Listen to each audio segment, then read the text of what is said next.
payback time.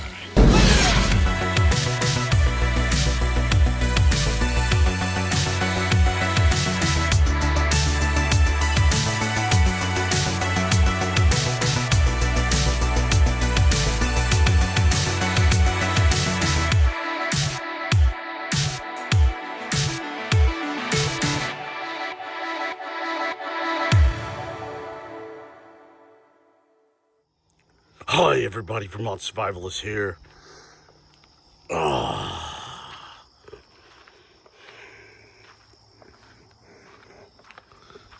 It's time for me to rip on the Glock. You know, I don't think not many people put a video out. Just straight dissing the Glock. So here it is, folks. You know what I mean? I am absolutely disappointed in the gun community. And not because not because, look, is the Glock a decent firearm? You know, I'm not even gonna say yes, I'm not gonna say no. Because one, I'm not impressed by it at all. Okay? To me, it's archaic. It's an archaic firearm. You can get a lot more bang for your buck what you're paying for Glocks now. It's just ridiculous what you're paying for Glocks now. Absolutely fucking ridiculous. But whoever came out with that argument, all right, so before I even begin, so when I was growing up, this is when I was in high school, you know, middle school, high school, you couldn't even mention about a polymer gun. You know what I mean? And I think the biggest, like, you couldn't mention a polymer gun because everybody just didn't trust polymer. You know what I mean? It's plastic. But then this whole thing came out about, well, it's as strong as steel. That was the selling point. And then for some of you say, well, it's a proven, you know, it proved itself. You know, the stronger than steel bit is a bunch of fucking BS. You know, if polymers were so fucking badass and it was so strong as steel, how come we're not building buildings with polymer beams? You know what I mean? Because plastic has a lot of shortcomings. It really, really does. You know? Like when you heat it up, for instance, or when it gets cold.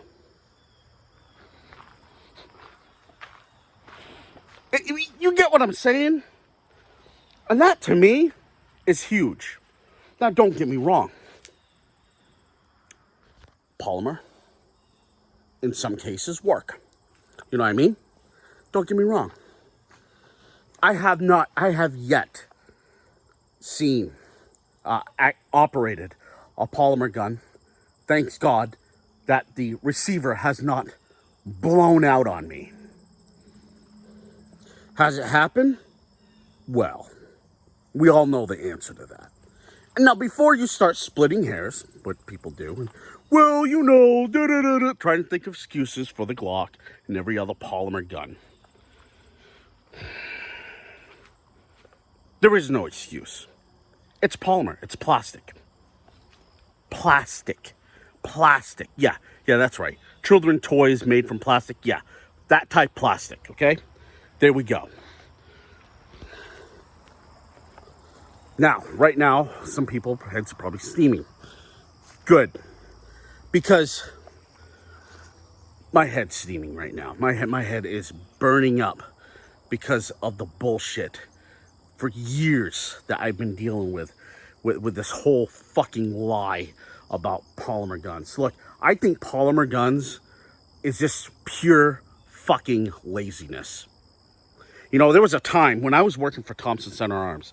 This is when it was in Rochester, New Hampshire. When I was working for Thompson Center Arms, there was a time that there was some sort of pride in making firearms. You didn't just put a bunch of pellets inside a hopper and then put it in an auto mode ejector and then out comes the receiver. You know, there was an actual process. There was an actual, you know, you need the CNC, you need turret lathes, You need all this shit. It was a skill set to make a firearm. You know, machinists. Now, it don't take much to make a firearm. I mean, don't get me wrong, it's still a process. Don't get me wrong. I mean, you still got the slide to contend to. You got the barrel to contend to. You know, you still got the basic, the rails that the slide. You got all that shit that you need to figure out. But you just cut out a whole nother process. And to me, it's a pretty big fucking deal. You know what I mean? This is supporting all the action that's going on in the firearm. The weakest point is the lower receiver.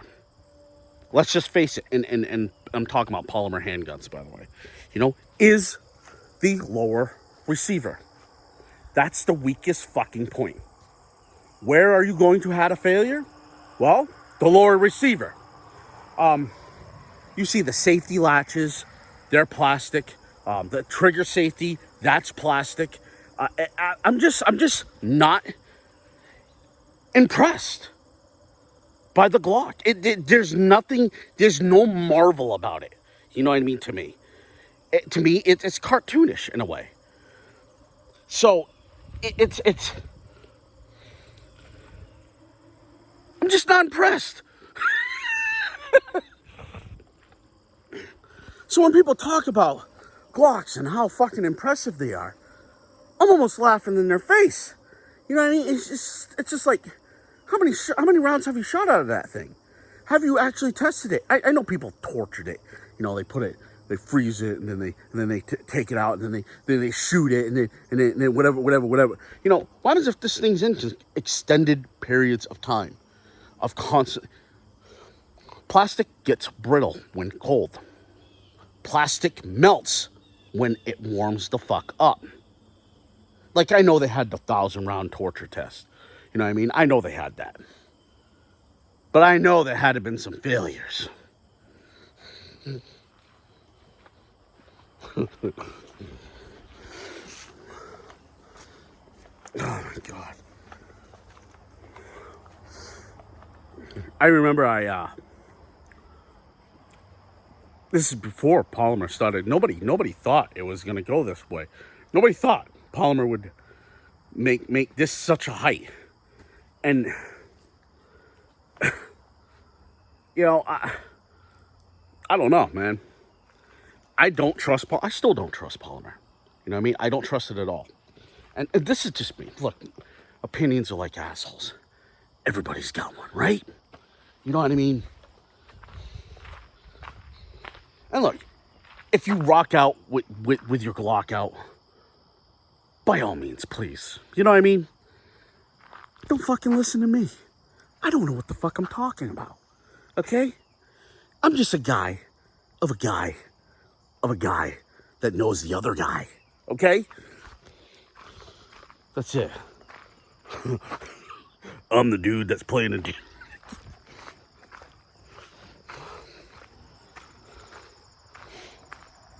Quite simply, people, you know, I've never been impressed by the Glock, ever. It's just not an impressive tool to me. The safety, wow, dude, you know? People bitch about the 1911 safety. The Glock safety to me is just, what do you do? What do you do if that fails? What do you do if that whole trigger safety fails? And it has. It has. I read plenty of shit that trigger safety is just flat out fucking fail, dude. That to me is, you know, people talk about fucking stressful situations. Well, what happens if you get and then your trigger just don't do anything? What happens if your trigger just doesn't engage at all? What do you do then? You know what I mean? In a panic, you have that adrenaline going, you'll break your fucking trigger off. You get what I mean? I mean, people just throwing what-if scenarios out there. When I throw one out there, huh? You know? I'm just, yeah. So, here's me shooting it. Again, out of the box, it's not worth it. It's really not worth it. Yeah, I don't know. I think people put way too much hype on it, and I do believe it's what it is. You know, does it work? Yes. Is that all that matters? Possibly, yeah. You know, I'm not saying yes, and I'm not saying no. But can you get more for your buck? Oh fuck yeah. Oh fuck yeah. Like, I don't know, ambidextrous. That would be nice. Nice little ambi slide release. That'd be real nice. You know, the slide fucking mechanism there. You'll see it in the video. Just enjoy the shooting. As you see, this is this Glock 17. The infamous Glock 17. There's a few things I don't like about it already. Obviously, the takedown lever. It's super small. Okay. No ambi mag release at all. That means if you would happen to have a broken wing, you just forget about it. You know what I mean? You have to practice. You could get it. Plus the slide release. Look at the slide release. The slide release is just absolutely super small. And I have big old thumbs. My big old fat sausage fingers. Well, the thumb isn't a finger, but look at this thing. You serious right now? And they're like, oh, it's inexpensive. There you go, buddy, right there. Talking about cutting costs. And so yeah. And the infamous trigger safety. People complaining about the 1911 trigger safety. What dirt and grime happens to get and blocks that trigger safety from moving? You're effed, huh? I would think so, because dust can jam up the safety system. So why don't we shoot it? And here we go.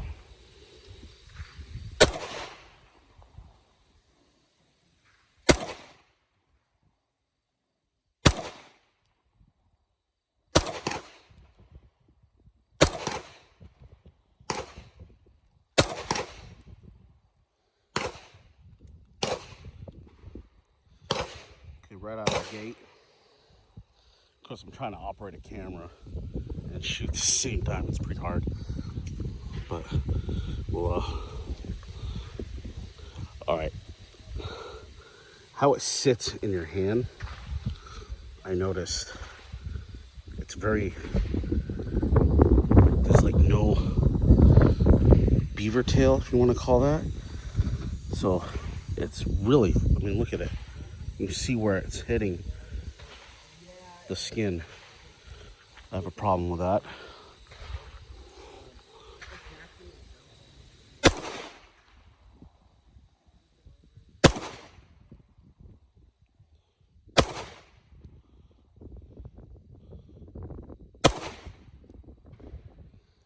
There we go. All right. Edit. All right. So Bill didn't get.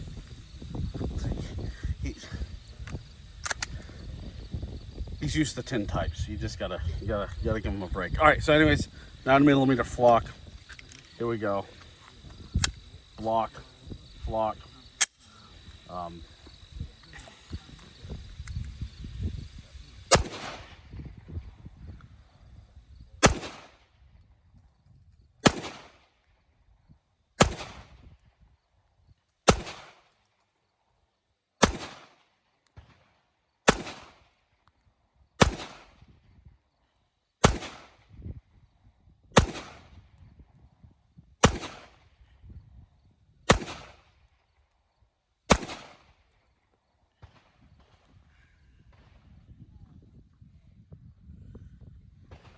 Accuracy's there, obviously.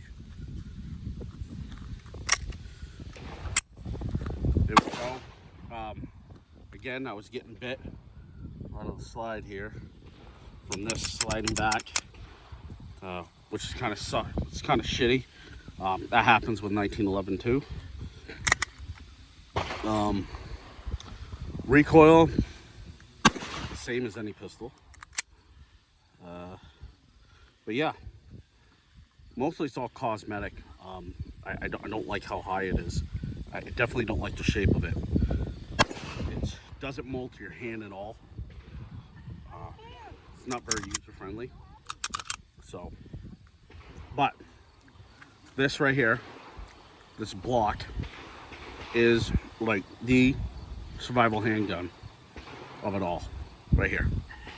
So, why do I have it, you ask? Well, because I'm a survivalist, and it's just good to have one, you know what I mean?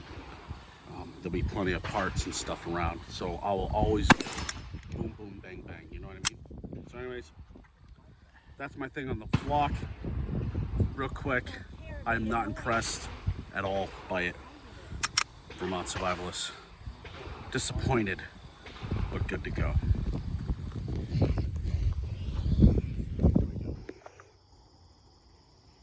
Were you impressed by that shooting?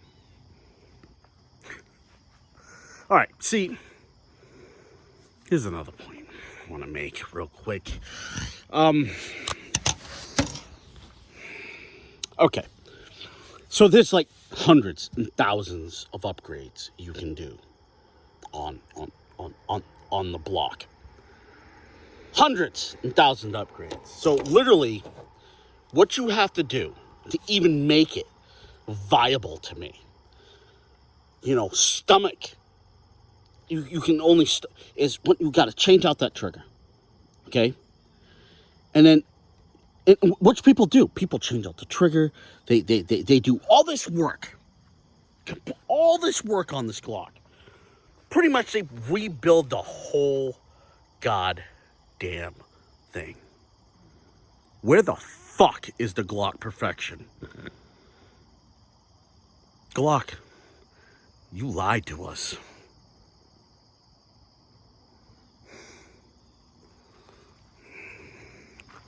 But hey, we're Americans. We're used to getting lied to, right? We like it. You know, I'm tired of people talking about how awesome the Glock is. And so this is completely non-biased. I'm not a Glock fan. And I'm going to be straight up with you. I'm going to be completely non-biased. I did do one upgrade, though, because Glock sucks in one point. The forward and rear sight aperture is now metal, because Glock has a habit of putting plastic front and rear sight apertures on their sidearms. Why? I don't know. I don't know. So anyways, I got the luminescent dot sights for this. So, in closing, you know, it's not Glock perfection. It's Glock unimpressive. I'm telling you, I just don't understand where the popularity came from. I don't know. I think Arlie Ermy had a huge play in that, because our Arlie Ermy is a well-loved and well-deserved and well-loved man. So, I mean, he got paid, so I guess we gotta applaud him for that. But this right here, this, I just don't understand where the popularity come from.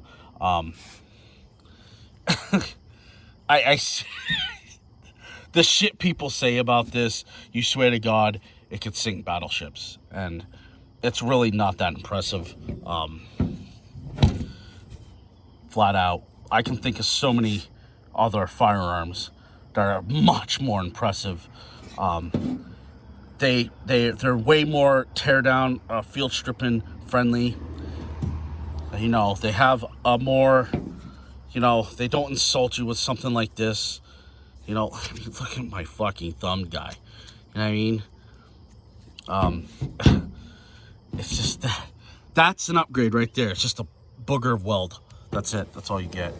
Okay.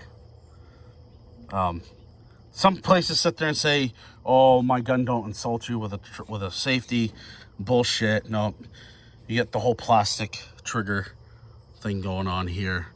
And yes, this is not upgrade, and I know I can get upgrades for it, but I shouldn't have to when you have a slogan like Glock Perfection. Now should I? It should just automatically come out of the box, ready to rock and roll if it's so perfect. So perfect, in fact, that it came with plastic sights. I had to change those out for metal rear, front and rear sight aperture. You know, I just think a whole class of Americans lost a whole skill set due to money. You know what I mean? People trying to cut corners and save money, so then they change it out to plastic. I'm just unimpressed, people. Absolutely unimpressed with it. And I know a lot of you swear by it, but hey, again, it's your defense. It's your problem. I have one because I am a survivalist, and it'd be dumb for me not to have one, because the simple fact that this will keep me going bang bang, boom boom. You know, because there's a lot of parts for this. There's a lot of these out there, so you know what I mean. It'd just be dumb for me not to have one. But is this great? No. Is it perfect? No, no gun is. I'm not saying the firearm has to be perfect. No, you ain't gonna find the perfect firearm, and this is no way in hell. I just wish that I just don't understand. Canic, you get so much more for Canic is like $350, $400 now, some shit crazy like that, and this thing's like $600-$700, and this is what you get.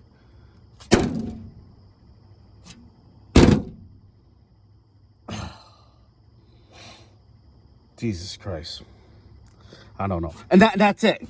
That's not including all the upgrades that you need to make this perfection. You know, so it's not Glock. Glock don't give you perfection. Glock just says, here, that's what we're gonna sell you. That's it. Because Glock don't know how to be perfect. Because if they were perfect, well, the designers made this off of graph paper, flat out. They drew this graph paper, man. That's it. This right here was a notebook drawing. That's the beginning of this. Some guy got bored and study in study hall, and he was like, wouldn't that be cool if we made a graph paper gun? And there we go. Right here. Awesome. I'm just so impressed by the awesome mechanical minds that made this impressive piece of block. Thank you so much. But I'm just thank you. All right, Vermont Survivals, you know, I don't color in the coloring books. I just eat the crayons. Vermont Survivalists, good to go.